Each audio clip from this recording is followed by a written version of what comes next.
ಎಲ್ರಿಗೂ ಇವತ್ತು ಸಹ ಟಿಪ್ಸ್ ವಿಡಿಯೋ ನಿಮ್ಮ ಜೊತೆ ಶೇರ್ ಮಾಡ್ಕೊಂಡಿದ್ದೀನಿ. ಹಾಗೆ ಅದ್ರ ಜೊತೆಲಿ ಅನ್ನ ಜಾಸ್ತಿ ಉಳಿದ್ರೆ ಏನು ಮಾಡ್ಕೊಳ್ಬೋದು ಅಂತ ಒಂದು ಇನ್ಸ್ಟೆಂಟ್ ಆದಂಥ ಒಂದು ರೈಸ್ ಐಟಮ್ ಸಹ ಆ ವಿಡಿಯೋ ಸಹ ನಿಮ್ಮ ಜೊತೆ ಶೇರ್ ಮಾಡ್ಕೊಂಡಿದ್ದೇನೆ. ಹಾಗೆಯೇ ಯಾರಾದರೂ ಹೊಸಬರು ನನ್ನ ಚಾನಲ್ ನೋಡ್ತಾರೆ ಪ್ಲೀಸ್ ಸಬ್ಸ್ಕ್ರೈಬ್ ಮಾಡಿಕೊಂಡು ವಿಡಿಯೋ ನೋಡಿ, ಹಾಗೆಯೇ ಲೈಕ್ ಮಾಡಿ, ಶೇರ್ ಮಾಡಿ ಮತ್ತು ಕಮೆಂಟ್ ಮಾಡೋದನ್ನು ಮರಿಬೇಡಿ. ಮತ್ತು ಕೆಲವೊಬ್ಬರು ದೃಷ್ಟಿದ್ದೆಲ್ಲ ವಿಡಿಯೋ ಮಾಡಿ ತೋರಿಸಿ ಅಂತ ಹೇಳಿದ್ದೀರಾ. ಖಂಡಿತ ಒಂದು 2 ದಿನ ಬಿಟ್ಟು ನಾನು ಹಾಕ್ತೇನೆ.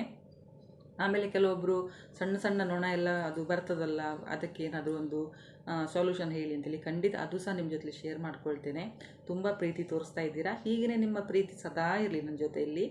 ವಿಡಿಯೋ ಫುಲ್ ನೋಡಿ, ವಿಡಿಯೋ ಕಂಟಿನ್ಯೂ ಮಾಡ್ತೇನೆ. ನಮಗೆ ಪೇಸ್ಟಿಂದ ತುಂಬ ಯೂಸ್ ಆಗ್ತದೆ ಅಂತ ನಾನು ಆವಾಗಲೇ ಹೇಳಿದೆ. ಕಾಲ್ಗೇಟ್ ಪೇಸ್ಟ್ ಅಥವಾ ಯಾವುದೇ ಆಗಲಿ ಪೇಸ್ಟಿಂದ, ಆದರೆ ಒಂದು ಸ್ವಿಚ್ ಬೋರ್ಡಿಂದ ಹಿಡಿದು ಟೈಲ್ಸಿಂದ ಹಿಡಿದು ಪಾತ್ರೆ ತಿಕ್ಕಲಿಕ್ಕೆ ಎಲ್ಲದಕ್ಕೆ ಸಹ ಪೇಸ್ಟನ್ನು ಈಗ ಯೂಸ್ ಮಾಡ್ತಾರೆ ಜಾಸ್ತಿಯಾಗಿ. ಪೇಸ್ಟ್ ಜೊತೆಯಲ್ಲಿ ಕೋಕೋಕೋಲಾ ಸಹ ತುಂಬ ಯೂಸ್ ಆಗ್ತದೆ ಬಾತ್ರೂಮ್ ತೊಳಿಲಿಕ್ಕೆಲ್ಲ. ಗೊತ್ತುಂಟ ನಿಮಗೆ? ಕೋಕೋಕೋಲಾ ಒಂದು ಬಾಟಲ್ ತೊಗೊಳ್ಳಿ, ನೀವು ನೋಡಿ ಟ್ರೈ ಮಾಡಿ ನೋಡಿ. ನಾನು ಸಹ ಇವತ್ತು ಮಾಡಿದ್ದೇನೆ. ಅದು ಕೋಕೋಕೋಲಾ ಬಾಟ್ಲು ತೊಗೊಳ್ಳಿ, ಒಂದು ಚಿಕ್ಕದು, ಒಂದು 200 ml ಸಿಗ್ತದಲ್ಲ, ಅದಕ್ಕೆ ಸ್ವಲ್ಪ ಪೇಸ್ಟ್ ಹಾಕಿ, ಕಾಲ್ಗೇಟ್ ಪೇಸ್ಟ್ ಸ್ವಲ್ಪ ಒಂದಿಷ್ಟು ಪೇಸ್ಟನ್ನು ಅದರಲ್ಲಿ ಹಾಕಿ ಕೋಕೋಕೋಲಾದಲ್ಲಿ, ಮತ್ತು ಚೆಂದ ಶೇಕ್ ಮಾಡಿ. ಅದರ ನಂತರ ಒಂದು ಬೌಲಲ್ಲಿ ಇಟ್ಕೊಳ್ಳಿ, ಅಂದರೆ ಅದು ನೊರೆ ಬರ್ತದಲ್ಲ, ಬೌಲಲ್ಲಿ ಇಟ್ಕೊಂಡು ಮತ್ತೆ ಓಪನ್ ಮಾಡಿ. ಅದಕ್ಕೆ ಒಂದು ಸ್ವಲ್ಪ ಲಿಕ್ವಿಡ್ ಸೋಪ್ ಆಯಿಲ್ ಉಂಟಲ್ಲ, ಒಂದು 3 ಸ್ಪೂನಷ್ಟು ಹಾಕಿ, ಮತ್ತು ಒಂದು 2 ಸ್ಪೂನಷ್ಟು ಕುಕ್ಕಿಂಗ್ ಸೋಡಾ, ಅದನ್ನೆಲ್ಲ ಚೆಂದ ಮಿಕ್ಸ್ ಮಾಡಿ ಮತ್ತು ನೀವು ಟಾಯ್ಲೆಟ್ ಕಮೋಡು ತೊಳಿಲಿಕ್ಕೆ ಅದಕ್ಕೆಲ್ಲ ನೀವು ಯೂಸ್ ಮಾಡ್ಬೋದು. ಹಾಗೆಯೇ ಒಂದು ಸ್ಪ್ರೇ ಬಾಟಲ್ ಹಾಕಿಟ್ಕೊಂಡ್ರು ಸಹ ನೀವು ಕಿಚನ್ ಟೈಲ್ಸು ಅಂಥದ್ದೆಲ್ಲ ನಿಮಗೆ ಕ್ಲೀನ್ ಮಾಡಲಿಕ್ಕೆ ಆಗ್ತದೆ. ನೋಡಿ, ಕೋಕೋಕೋಲಾದಿಂದ ಸಹ ಎಷ್ಟು ಯೂಸ್ ಆಗ್ತದೆ ನಮಗಲ್ವಾ. ಹಾಗೆಯೇ ಟೂತ್ ಪೇಸ್ಟಿಂದ ಸಹ ಯೂಸ್ ಆಗ್ತದೆ. ನೀರಿಗೆ ಖಾಲಿ ನಿಂಬೆಹಣ್ಣಿನ ರಸ ಹಿಂಡಿ ಸಹ ನೀವು ನೆಲ ಒರೆಸ್ಕೊಳ್ಬೋದು, ಅದರಿಂದ ಸಹ ಕ್ಲೀನಾಗಿರ್ತದೆ. ಮತ್ತು ನೊಣ ಅಂಥದ್ದೆಲ್ಲ ಬರೋದಿಲ್ಲ, ಇರುವೆ ಸಹ ಬರೋದಿಲ್ಲ ಅದರಲ್ಲಿ. ನಿಮಗೆ ಅಂದರೆ ಇದು ಅಡುಗೆ ಸೋಡಾ ಅದು ಯಾವುದು ಬೇಡ ಅಂತೇಳಿದರೆ ನೀವು ಖಂಡಿತವಾಗಲೂ ಖಾಲಿ ನಿಂಬೆಹಣ್ಣಿನ ರಸ ಬಕೆಟ್ರಿಗೆ ಹಾಕಿ, ಅಂದರೆ ಒಂದು ಅರ್ಧ ಬಕೆಟ್ ನೀರಿಗೆ ಅದನ್ನು ಆ್ಯಡ್ ಮಾಡಿ ಮತ್ತೆ ನೀವು ನೆಲ ಒರೆಸ್ಕೊಳ್ಬೋದು. ನಮ್ಮ ಬೆಡ್ಡೆಲ್ಲ ಗಲೀಜಾಗ್ತದಲ್ಲ, ಮಕ್ಕಳು ಅಥವಾ ಇರೋರ ಮನೆಯಲ್ಲಂತೂ ತುಂಬ ಗಲೀಜಾಗ್ತದೆ ಬೆಡ್. ಅಂದರೆ ಕರ್ಲಾನ್ ಬೆಡ್ಡೆಲ್ಲ ಇದ್ದರೆ ನಮಗೆ ಅದು ವಾಶ್ ಮಾಡಲಿಕ್ಕೆ ಸಹ ಆಗೋದಿಲ್ಲ. ಅಥವಾ ಕಾಟನ್ ಆ ಥರ ಎಲ್ಲ ಇದ್ದರೆ ಅದ್ರ ಮೇಲ್ಗಡೆ ಬಟ್ಟೆ ಎಲ್ಲ ತೆಗೆಸಿ ನಮಗೆ ಹೊಸದು ಮಾಡಿಸ್ಬೋದು. ಈ ಕರ್ಲಾನ್ ಬೆಡ್ಡೆಲ್ಲ ಗಲೀಜಾದರೆ ಒಂದು ಕೆಲಸ ಮಾಡಿ, ಎಂತ ಗೊತ್ತುಂಟಾ, ಒಂದು ಬೌಲಲ್ಲಿ ಬೇಕಿಂಗ್ ಸೋಡಾ ತೊಗೊಳ್ಳಿ, ಆಮೇಲೆ ಪುನಃ ಟೂತ್ ಪೇಸ್ಟ್ ಸ್ವಲ್ಪ, ಆಮೇಲೆ ಡಿಟರ್ಜೆಂಟ್ ಲಿಕ್ವಿಡ್, ಸೋಪ್ಗಿಂತ ಲಿಕ್ವಿಡ್ ನೀವು ಯೂಸ್ ಮಾಡಿದರೆ ಒಳ್ಳೆಯದು. ಅದಕ್ಕೆ ಸ್ವಲ್ಪ ನೀರು ಹಾಕಿ ಮಿಕ್ಸ್ ಮಾಡಿ ಒಂದು ಬೌಲಲ್ಲಿ. ಆಮೇಲೆ ಒಂದು ಕಾಟನ್ ಬಟ್ಟೆ ತೊಗೊಳ್ಳಿ, ಕಾಟನ್ ಬಟ್ಟೆ ತೊಗೊಂಡು ಆ ಬೌಲಲ್ಲಿ ಅದನ್ನು ಹಾಕಿ ಹಿಂಡಿ, ನಿಮಗೆ ಎಲ್ಲಿ ಗಲೀಜಾಗಿದೆ ಬೆಡ್ ಮೇಲೆ ಅಲ್ಲಿ ಆ ಬಟ್ಟೆಯನ್ನು ಹರಡಿ ಅದರ ನಂತರ ಅದರ ಮೇಲೆ ನೀವು ಐರನ್ ಬಾಕ್ಸ್ ಸ್ವಲ್ಪ ಬಿಸಿ ಮಾಡಿ, ಐರನ್ ಬಾಕ್ಸನ್ನು ಆ ಬಟ್ಟೆ ಮೇಲೆ ಇಟ್ಟು ಸ್ವಲ್ಪ ಐರನ್ ಮಾಡಿ. ಎಲ್ಲೆಲ್ಲಿ ನಿಮಗೆ ಬೆಡ್ ಮೇಲೆಲ್ಲ ಇದಾಗಿದೆ ಅಲ್ಲಲ್ಲಿ ಬಟ್ಟೆ ಇಟ್ಟು ಈ ಥರ ಐರನ್ ಬಾಕ್ಸ್ ಬಿಸಿ ಮಾಡಿ ನೀವು ಐರನ್ ಮಾಡಿ ಆ ಬಟ್ಟೆ ಮೇಲೇ. ಆಗ ಮ್ಯಾಟ್ರಸ್ ಸಹ ಕ್ಲೀನ್ ಆಗ್ತದೆ, ಅದರ ಮೇಲೆ ಇರುವಂಥ ಬ್ಯಾಕ್ಟೀರಿಯಾ ಸಹ ಹೋಗ್ತದೆ, ಕ್ಲೀನಾಗಿ ಇರ್ತದೆ. ತುಂಬ ಒಂದು ಏನಾದರೂ ಒಂದು ಬ್ಯಾಡ್ ಸ್ಮೆಲ್ ಬರ್ತಾ ಇದ್ರೆ ಅದು ಸಹ ಹೋಗ್ತದೆ, ಕ್ಲೀನಾಗಿರ್ತದೆ, ಚೆಂದ ಸ್ಮೆಲ್ ಸಹ ಬರ್ತದೆ. ಖಂಡಿತ ನಿಮಗೆ ಈ ಟಿಪ್ಸ್ ಇಷ್ಟ ಆಗಿದೆ ಅಂದ್ಕೊಳ್ತೇನೆ. ಒಮ್ಮೆ ಮಾಡಿ ನೋಡಿ ನೀವು. ಚಿಕ್ಕ ಬಾಟ್ಲೆಲ್ಲ ಇದ್ದರೆ ಕ್ಲೀನ್ ಮಾಡಲಿಕ್ಕೆ ಕಷ್ಟ ಅಲ್ವಾ, ಅಂದರೆ ಅದು ಬ್ರಷ್ ಸಹ ಹೋಗೋದಿಲ್ಲ ಕೈಯಲ್ಲಿ, ಅಥವಾ ಇದು ಮಾಡಿ ಸ್ಪೂನಲ್ಲಿ ಏನಾದರೂ ಹಾಕಿ ಅದು ಕ್ಲೀನ್ ಮಾಡಲಿಕ್ಕೆ ಸಹ ಆಗೋದಿಲ್ಲ.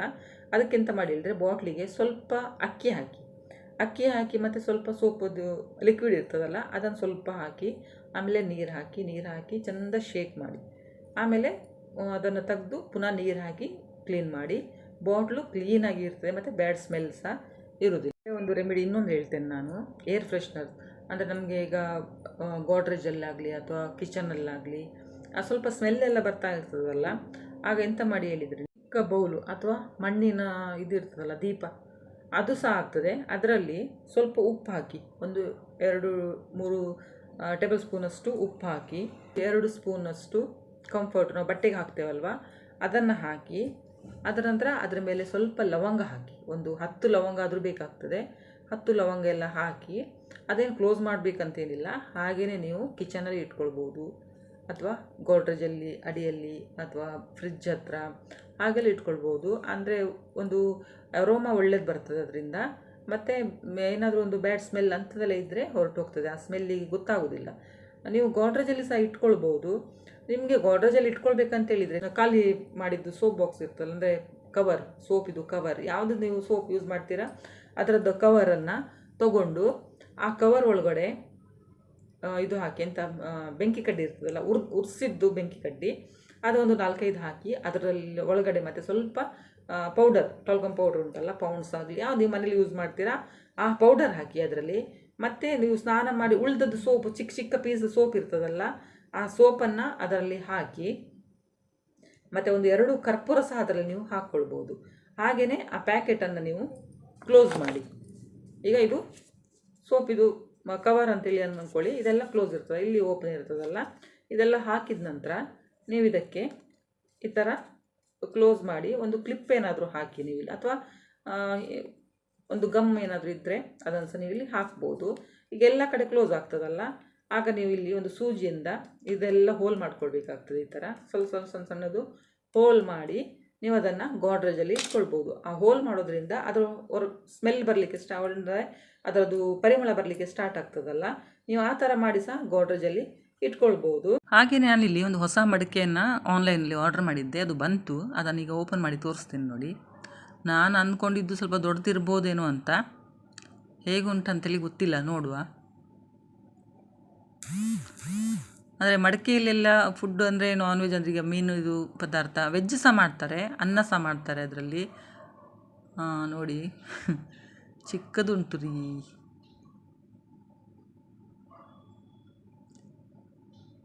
ಭಾರ ಉಂಟು, ದಪ್ಪ ಸಹ ಉಂಟು, ಮಾತ್ರ ಸೈಜ್ ಸ್ವಲ್ಪ ಚಿಕ್ಕದನ್ನಿಸ್ತಾ ಉಂಟು ನನಗೆ. ಒಳ್ಳೆದುಂಟು ಮಾತ್ರ. ನಾನಂದರೆ ಇದು ಆನ್ಲೈನಲ್ಲಿ ಇದನ್ನೀಗ ಎಂತ ಮಾಡ್ತೇನೆ ಅಂತ ಹೇಳಿದರೆ, ಒಂದು ಬಕೆಟಲ್ಲಿ ನೀರು ಇಟ್ಕೊಂಡಿದ್ದೇನೆ ನೋಡಿಲಿ, ಈ ಬಕೆಟಲ್ಲಿ ಮುಳುಗಿಸಿಟ್ಟಿದ್ದೇನೆ. ಒಂದು 1 ಅವರ್ ಇಟ್ಕೊಂಡ್ರೆ ಸಾಕಾಗ್ತದೆ. ಅದರ ನಂತರ ಅದು ಸ್ವಲ್ಪ ಡ್ರೈ ಆದ ನಂತರ ಇಲ್ಲಿ ಅನ್ನ ಬಾಗಿದ್ದು ತಿಳಿ ಇರ್ತದಲ್ಲ, ಅದನ್ನು ಹಾಕಿ ನಾನು ಕುದಿ ತರಲಿಕ್ಕೆ ಇಟ್ಟಿದ್ದೆ.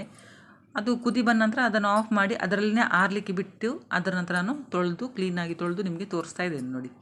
ಈಗ ಇದರಲ್ಲಿ ನಾವು ಫುಡ್ ರೆಡಿ ಮಾಡ್ಕೊಳ್ಬೋದು. ನಿಮಗೆ ಇನ್ನೂ ಸಹ ಸಮಾಧಾನ ಆಗಲಿಲ್ಲ ಅಂತೇಳಿದರೆ ನೀವು ಇದಕ್ಕೆ ಎಣ್ಣೆ ಸಹ ಹಚ್ಬೋದು. ತೆಂಗಿನ ಎಣ್ಣೆ ಉಂಟಲ್ಲ, ಅದನ್ನು ಕ್ಲೀನಾಗಿ 2 ಸೈಡಲ್ಲಿ, ಹೊರಗಡೆ ಮತ್ತು ಒಳಗಡೆ 2 ಸೈಡಲ್ಲಿ ತೆಂಗಿನ ಎಣ್ಣೆ ಹಚ್ಚಿ ಹಾಗೆಯೇ ಓವರ್ ನೈಟ್ ಬಿಟ್ಟು ನೆಕ್ಸ್ಟ್ ಡೇ ಸಹ ನೀವು ಫುಡ್ ಮಾಡ್ಕೊಳ್ಬೋದು. ಇಲ್ಲ ಅಂತೇಳಿದರೆ ಪುನಃ ಅದರ ನೀರು ತುಂಬಿ ನೀವು ನೀರನ್ನು ಕುದಿ ತರಿಸ್ಕೊಂಡು ಅದರ ನಂತರ ಸಹ ನೀವು ಯೂಸ್ ಮಾಡ್ಬೋದು. ಹೇಗೆ ಸಹ ಮಾಡ್ಬೋದು, ಎಣ್ಣೆ ಹಚ್ಚಿ ಸಹ ಯೂಸ್ ಮಾಡ್ಬೋದು. ಇಲ್ಲ ನನ್ನ ಹಾಗೆಯೇ ಅನ್ನ ಬಸ್ದ ತಿಳಿ ಇರ್ತದಲ್ಲ, ಅದನ್ನು ಹಾಕಿ ಸಹ ನೀವು ಕುದಿ ತರಿಸ್ಕೊಳ್ಬೋದು. ಕುದಿ ತರಿಸಿ ಅದರಲ್ಲಿನೇ ಆರಲಿಕ್ಕೆ ಬಿಡಬೇಕು, ಆ ಪಾತ್ರೆಯಲ್ಲೇ. ಹಾಗೆ ಸಹ ಮಾಡ್ಕೊಳ್ಬೋದು. ಇನ್ನು ಇದು ಯೂಸ್ ಮಾಡಲಿಕ್ಕೆ ರೆಡಿಯಾಗಿದೆ. ಇನ್ನು ನೆಕ್ಸ್ಟ್ ಬಂದು ನೋಡಿ, ನಮಗೆ ಈಗ ನೆಲ ಒರೆಸಲಿಕ್ಕೆ ಅರ್ಜೆಂಟಾಗಿ ಮಾಫ್ ಎಲ್ಲ ಬೇಕಾಗ್ತದೆ, ಮನೇಲಿ ಇರೋದಿಲ್ಲ ಅಥವಾ ತುಂಡಾಗಿರ್ತದೆ. ನನಗೆ ಆ ಟೈಮಲ್ಲಿ ನೋಡಿ ಈ ಟೀ ಶರ್ಟ್ ಇತ್ತು, ಒಂದು ಟೀ ಶರ್ಟ್ ಮತ್ತು ಒಂದು ಶಾರ್ಟ್ಸ್ ಇತ್ತು. ಇದು ಅಂದರೆ ಸ್ವಲ್ಪ ಮೆಟೀರಿಯಲ್ ಸ್ಮೂತ್ ಆಗಿರ್ತದಲ್ಲ, ಅಂಥ ಮೆಟೀರಿಯಲ್ ಇದು. ಅದನ್ನು ಒರೆಸು ಕೋಲಿಗೆ ನಾನು ಕಟ್ಟಿದೆ. ಎಂತ ಮಾಡಿದೆ ಹೇಳಿದರೆ, ಇದು ನೆಕ್ ಹತ್ರ ಮತ್ತು ಶೋಲ್ಡ್ರೆಲ್ಲ ಕೈಯಲ್ಲಿ ಇರ್ತಲ್ಲ, ಅಷ್ಟು ತನಕ ಕಟ್ ಮಾಡಿದೆ. ಕಟ್ ಮಾಡಿದ ನಂತರ ಒಂದು 4 ಇಂಚಿನಷ್ಟು ಬಿಟ್ಟು ಅದರ ಕೆಳಗಡೆ ಎಲ್ಲ ನೋಡಿ 1 ಇಂಚಷ್ಟು ಕಟ್ ಮಾಡಿದ್ದೇನೆ. ಎಲ್ಲ ಕಟ್ ಮಾಡಿ ನೋಡಿ, ಉದ್ದುದ್ದ ಕಟ್ ಮಾಡಿ ಇಷ್ಟು ಬಿಟ್ಟೆ ನೋಡಿ, ಇಷ್ಟು ಬಿಟ್ಟಿದ್ದೇನೆ. ಹಾಗೆಯೇ ಕೋಲಿಗೆ ಕ್ಲೀನಾಗಿ ಸುತ್ತಿ ಅದಕ್ಕೆ ಟೈಟಾಗಿ ಕಟ್ಟಿದೆ. ನಿಮ್ಮ ಹತ್ರ ಗಮ್ ಟೇಪೆಲ್ಲ ಇದ್ದರೆ ಅದನ್ನು ಸಹ ಹಾಕ್ಬೋದು. ಇಲ್ಲಾಂತೇಳಿದರೆ ಅದೇ ದಾರದಲ್ಲಿ ಕಟ್ಬೋದು. ಅದಕ್ಕೆ ಟೈಟಾಗಿ ಕಟ್ಟಿ ಒಳ್ಳೆ ಆಗ್ತದೆ ಒರೆಸ್ಲಿಕ್ಕೆ. ನಿಜವಾಗ್ಲೂ ಹೇಳ್ತೇನೆ ನಾನು, ಈ ಮಾಫ್ಗಿಂತ ಈ ಮನೇಲಿರುವಂಥ ಬಟ್ಟೆಯಿಂದಲೇ ನಾವು ಈ ಥರನೆಲ್ಲ ಒರೆಸ್ಲಿಕ್ಕೆ ಯೂಸ್ ಮಾಡ್ಬೋದು. ಎಷ್ಟು ಕ್ಲೀನಾಗಿ ಬರ್ತದೆ ಅಂತೇಳಿದರೆ ನನಗೆ ಖುಷಿ ಆಯಿತು. ಸ್ವಲ್ಪ ಭಾರ ಅನಿಸ್ಬೋದು, ಅಂದರೆ ಬಟ್ಟೆ ಸ್ವಲ್ಪ ಅದು ನೀರಲ್ಲಿ ನೆನೆಸಿದ ಸ್ವಲ್ಪ ಭಾರ ಆಗ್ತದಲ್ಲ, ಹಾಗೆ ಅನಿಸ್ಬೋದು. ಆದರೆ ಕ್ಲೀನಾಗಿ ಒರೆಸ್ಬೋದು ನೆಲ. ಖಂಡಿತ ಟ್ರೈ ಮಾಡಿ ನೋಡಿ. ನೆಕ್ಸ್ಟ್ ಬಂದು ಈಗ ನಮ್ಮ ಫ್ರಿಜ್ಜಲ್ಲೆಲ್ಲ ನೋಡಿ ಈ ಥರ ಐಸೆಲ್ಲ ಕಟ್ಟಿರ್ತದಲ್ಲ, ಆಗ ಫ್ರಿಜ್ಜು ಆಫ್ ಮಾಡಿ, ನೀವು ಆಫ್ ಮಾಡಿ ಸ್ವಲ್ಪ ಪುಡಿ ಉಪ್ಪು ತೊಗೊಂಡು ಕ್ಲೀನಾಗಿ ಒರೆಸಿ. ಅದಕ್ಕೆ ಒರೆಸಿದ ನಂತರ ಐಸ್, ಅಂದರೆ ಫ್ರಿಜ್ ಆಫ್ ಮಾಡಿದರೆ ಕ್ಲೀನಾಗಿಯೇ ಅದು ಹೋಗ್ತದೆ. ಈ ಥರ ಉಪ್ಪು ನಾವು ಹಚ್ಚಿಟ್ರೆ ಐಸ್ ಬೇಗ ಕಟ್ಟುವುದಿಲ್ಲ, ಮತ್ತು ನಾವು ಫ್ರಿಜ್ ಆನ್ ಮಾಡಿದರೆ ಐಸ್ ಬೇಗ ಕಟ್ಟುವುದಿಲ್ಲ. ಆಮೇಲೆ ನೋಡಿ, ಅನ್ನ ಉಳಿತಂತೇಳಿ ನೀವೇನು ಯೋಚನೆ ಮಾಡೋದೇ ಬೇಡ. ಈ ಥರ ಸಿಂಪಲ್ ಆದಂಥ ಒಂದು ರೈಸ್ ಐಟಮ್ಸ ನಾವು ಮಾಡ್ಕೊಳ್ಬೋದು. ಇಲ್ಲಿ ಕಡಾಯಿ ಇಟ್ಟಿದ್ದೇನೆ. ಕಡಾಯಿ ಬಿಸಿ ಆದಮೇಲೆ ಎಣ್ಣೆ ಹಾಕ್ಕೊಂಡು ಅದ್ರ ಜೊತೆಲಿ ಸ್ವಲ್ಪ ತುಪ್ಪ ಸಹ ಹಾಕ್ಕೊಂಡಿದ್ದೇನೆ. ತುಂಬ ಸಿಂಪಲ್ ಆದ ಒಂದು ಮೆಥಡು ಇದು. ರಾತ್ರಿ ಡಿನ್ನರಿಗೆ ಸಹ ಮಾಡ್ಕೊಳ್ಬೋದು, ಅಥವಾ ಮಕ್ಕಳಿಗೆ ಬೆಳಿಗ್ಗೆ ಬಾಕ್ಸಿಗೆ ಸಹ ಮಾಡಿ ಕೊಡ್ಬೋದು, ಅಥವಾ ಮಧ್ಯಾಹ್ನ ಅನ್ನ ಏನಾದರೂ ಮಿಕ್ಕಿದೆ, ಸಾಂಬಾರೆಲ್ಲ ಯಾರು ಮಾಡ್ಕೊಳ್ತಾ ಅಂತ ಹೇಳುವಾಗ ಈ ಥರ ಸಹ ಮಾಡಿ ತಿನ್ಬೋದು. ನಾನು ಇಲ್ಲಿ ಜೀರಿಗೆ ಹಾಕಿದೆ, ಸ್ವಲ್ಪ ಸೋಂಪಿನ ಕಾಳು ಹಾಕಿದೆ, ಅದರ ನಂತರ ಒಂದು ನೀರುಳ್ಳಿ ಹಾಕಿದ್ದೇನೆ. ಇದು ಸ್ವಲ್ಪ ಫ್ರೈ ಆಗಲಿ. ತುಂಬ ಸಿಂಪಲ್, ತುಂಬ ಟೇಸ್ಟ್ ಸಹ ಆಗಿರ್ತದೆ. ಇದಕ್ಕೆ ಒಂದು ಇದು ಗ್ರೀನ್ ಚಿಲ್ಲಿ ಹಾಕ್ತಾಯಿದ್ದೇನೆ, ಕಾಯಿ ಮೆಣಸು. ಜಾಸ್ತಿ ಹಾಕ್ಕೊಳ್ಳಿಕ್ಕೆ ಹೋಗ್ಬಿಡಿ, ಅಂದರೆ ನಾನು ಸ್ವಲ್ಪ ಕ್ವಾಂಟಿಟಿ ಮಾಡೋದು. 1 ಗ್ರೀನ್ ಚಿಲ್ಲಿ ಹಾಕಿದ್ದೇನೆ, ಖಾರ ನೋಡ್ಕೊಂಡು ಹಾಕ್ಕೊಳ್ಳಿ. ಹಾಗೆಯೇ ಸ್ವಲ್ಪ ಉಪ್ಪು ಸಹ ಹಾಕ್ಕೊಂಡೆ, ಉಪ್ಪು ಹಾಕಿದರೆ ಬೇಗ ಆಗ್ತದಲ್ವ, ಅದಕ್ಕೆ ಉಪ್ಪು ಸಹ ಹಾಕ್ಕೊಂಡೆ. ಆಮೇಲೆ ಜಿಂಜರ್ ಗಾರ್ಲಿಕ್ ಪೇಸ್ಟ್ ಆ್ಯಡ್ ಮಾಡಿದೆ. ಎಲ್ಲರಿಗೂ ಸಹ ಇಷ್ಟ ಆಗ್ಬೋದು ಅಂದ್ಕೊಂಡಿದ್ದೇನೆ. ಖಂಡಿತ ಹೊಸಬರು ನೋಡ್ತಾ ಇದ್ದರೆ ಪ್ಲೀಸ್ ಸಬ್ಸ್ಕ್ರೈಬ್ ಮಾಡಿಕೊಂಡು ವಿಡಿಯೋ ನೋಡಿ, ಹಾಗೆಯೇ ಲೈಕ್ ಮಾಡಿ, ಶೇರ್ ಮಾಡಿ, ಕಮೆಂಟ್ ಮಾಡೋದನ್ನು ಮರಿಬೇಡಿ.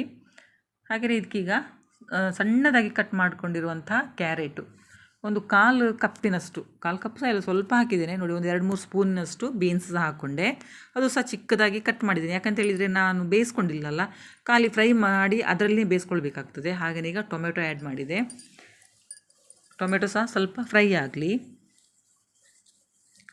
ಕ್ಯಾಪ್ಸಿಕಮ್ ಸ್ವಲ್ಪ ನೋಡಿ, ಫಟಾಫಟ್ ಅಂತೇಳಿ ಮಾಡ್ಬೋದು ಇದು. ಬೆಳಿಗ್ಗೆ ಅಂದರೆ ನಾವು ಈಗ ಟಿಫಿನಿಗೆ ಒಂದು ಸಜ್ಜಿಗೆಯ ಅಥವಾ ಅವಲಕ್ಕಿ ಏನಾದರೂ ಮಾಡಿರುವಾಗ ಈ ಥರ ಅನ್ನ ಮಾಡಿ ನಾವು ಇದನ್ನು ಬೇಗ ಮಾಡಿ ನಾವು ಟಿಫಿನಿಗೆ ಹಾಕಿ ಕೊಡ್ಬೋದು. ರೆಡ್ ಚಿಲ್ಲಿ ಪೌಡರ್ ಹಾಕ್ಕೊಂಡು ಸ್ವಲ್ಪ, ಹಾಗೆಯೇ ಕೊರಿಯಂಡರ್ ಪೌಡರ್ ಅಂದರೆ ಧನಿಯಾ ಪೌಡರ್, ಸ್ವಲ್ಪ ಜೀರಾ ಪೌಡರು, ಕೊತ್ತಂಬರಿ ಹುಡಿ, ಜೀರಿಗೆ ಪುಡಿ ಮತ್ತು garam masala powder, red chilli powder, pepper powder ಅಂತ ಇದೆಲ್ಲ ಮನೇಲಿರುವಂಥದ್ದೇ. ಹಾಗೆಯೇ ಬೇಗ ಆಗ್ತದೆ. ಮತ್ತು ಇದಕ್ಕೊಂದು ಟೇಸ್ಟಿಗೆ ಅಂತೇಳಿ ಒಂದು ಇದು ಪೌಡರನ್ನು ಆ್ಯಡ್ ಮಾಡ್ತಾ ಇದ್ದೇನೆ. ತುಂಬ ಟೇಸ್ಟ್ ಆಗ್ತದೆ ಹಾಕಿದೋಗೋಸ್ಕರ. ಖಂಡಿತ ಒಂದು ಪ್ಯಾಕೆಟ್ ಮನೆಯಲ್ಲಿ ತಂದು ಇಟ್ಕೊಳ್ಳಿ ನೀವು.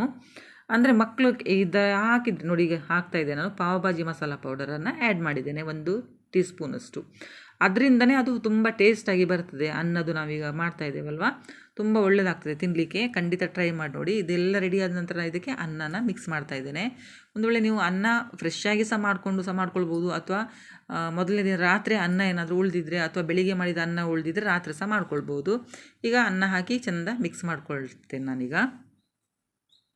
ನೀವು ಬೇಕಂತೇಳಿದ್ರೆ ಸ್ವಲ್ಪ ನಿಂಬೆಹಣ್ಣಿನ ರಸ ಸಹ ಇದಕ್ಕೆ ಹಿಂಡ್ಕೊಳ್ಬೋದು. ಇಲ್ಲಿ ಇದು ಸಹ ರೆಡಿ ಆಯಿತು ನೋಡಿ. ಮೇಲ್ಗಡೆ ಸ್ವಲ್ಪ ಕೊತ್ತಂಬರಿ ಸೊಪ್ಪು ಮತ್ತು ನಿಮ್ಗೆ ಅದೇ ಹೇಳಿದ್ನಲ್ಲ, ಸ್ವಲ್ಪ ಬೇಕಂತೇಳಿ ನಿಂಬೆಹಣ್ಣಿನ ರಸ ಸಹ ನೀವು ಇದಕ್ಕೆ ಆ್ಯಡ್ ಮಾಡ್ಬೋದು. ಟೇಸ್ಟ್ ನೋಡ್ಕೊಳ್ಳಿ, ಉಪ್ಪು ಬೇಕಂತೇಳಿದರೆ ಆ್ಯಡ್ ಮಾಡ್ಕೊಳ್ಬೋದು ನಿಮಗೆ. ತುಂಬ ಒಳ್ಳೆಯದಾಗ್ತದೆ, ಖಂಡಿತ ಟ್ರೈ ಮಾಡಿ. ಮಕ್ಕಳಿಗೆ ಸಹ ತುಂಬ ಇಷ್ಟ ಆಗ್ತದೆ. ಅದರಲ್ಲಿ ವೆಜಿಟೇಬಲ್ಸ್ ಅಷ್ಟಾಗಿ ಕಾಣೋದಿಲ್ಲಲ್ಲ, ಎಲ್ಲ ಸಹ ಮಿಕ್ಸ್ ಮಾಡಿ ತಿಂತಾರೆ. ಮತ್ತು ಹಾಗೆಯೇ ಇಷ್ಟು ಇದರಲ್ಲಿ ಯಾವುದು ನಿಮಗೆ ಇಷ್ಟ ಆಯಿತು ಅಂತೇಳಿ ನನಗೆ ಕಮೆಂಟ್ ಮಾಡಿ ಹೇಳಿ. ವಿಡಿಯೋ ನೋಡಿದ್ದಕ್ಕೆ ಥ್ಯಾಂಕ್ ಯು.